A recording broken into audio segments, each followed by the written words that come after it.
يسعد لي أوقاتكم كل بلد وإلى أكلات الطيبة. أكلتنا اليوم الدولمة العراقية. هاي الأكلة أكلتها من 20 سنة بليبيا عند رفيقتي العراقية، ولحد الآن طعمتها ما راحت من بالي. طبعا أنا دقتها أكثر من مرة من بعد ما أكلتها عند رفيقتي، بس مثل اللي أكلتها عند رفيقتي ما في الصراحة.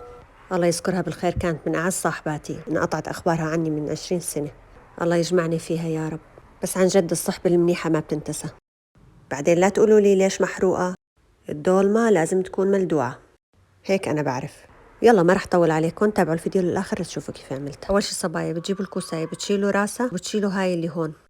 بعدين بنغسلها، في ناس بتغسلها قبل الحفر وفي ناس بتغسلها بعد الحفر، أنا بغسلها قبل.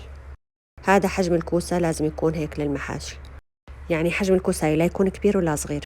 يعني أنا بستغرب في صبايا كتير متجوزين وما بيعرفوا يحفروا كوسة. شوفوا كيف حفر الكوسة يا صبايا، بدكن تداروا الكوساية مثل الولد الصغير، ما تشدي عليها وتعصبي عليها مثل ما صار معي، تطلع معك الحفارة من الكوساية.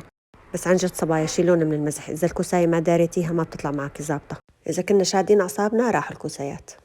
والفليفلة الخضراء ما بدها شي، بنفتحها وننظفها من البذر، والبصلة بنقشرها ونفتحها بهالشكل.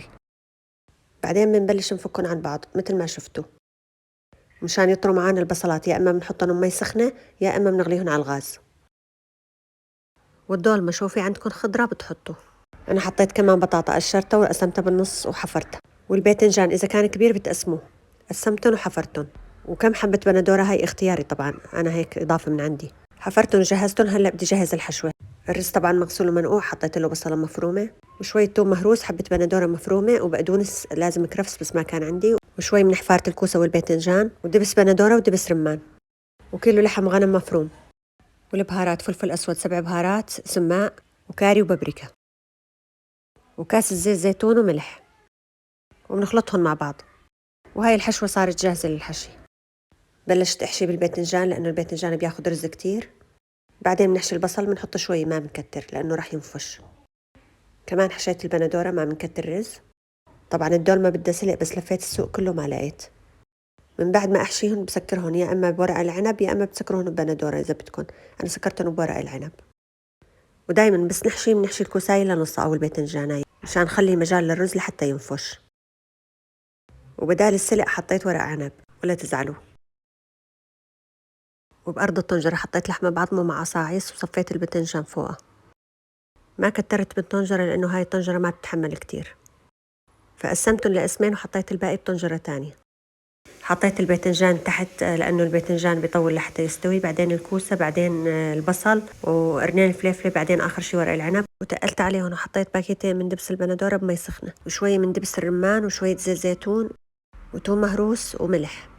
خلطتهم مع بعض وصبيتهم فوق المحاشي، ورجعت ضفت شوية مي. شايفين كيف ما كترنا مي مشان البخار ياخد مجاله. ونسكر عليها ونضغطها منيح ونتركها تستوي على نار هادية شي ساعة.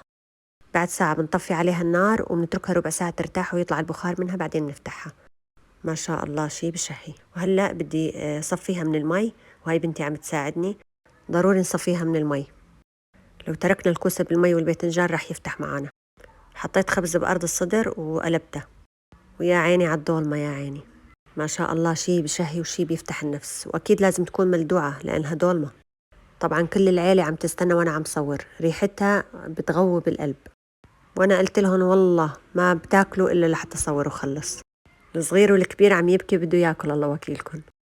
بس حبيت ورجيكم إنه شوفوا اللحم ما شاء الله دايب دوبان، والكوسة شوفوا الرز كيف مفلفل ما شاء الله، والبصل ما شاء الله الطعم بشهي. إخواننا العراقيين تسلم أيديكم على هالأكلة، كتير كتير طيبة. إن شاء الله أكون عملتها بالطريقة الصحيحة الأصلية، وإن شاء الله ما أكون نسيت شي. أنتوا احكوا لنا كيف بتنعمل. بعرف إنه بدها سلق، بس السلق للأسف ما كان موجود. وبعرف إنه بتحطوا له فول، بس ولادي ما بيحبوا الفول معاها، اعذرونا. الفول الأخضر اللي بتسموه أنتوا باقلة. هاي كانت وصفتنا لليوم، إن شاء الله تكون عجبتكم وإن شاء الله يكون عجبكم الفيديو. وإذا عجبكم حطوا لايك، يسعد قلبكم.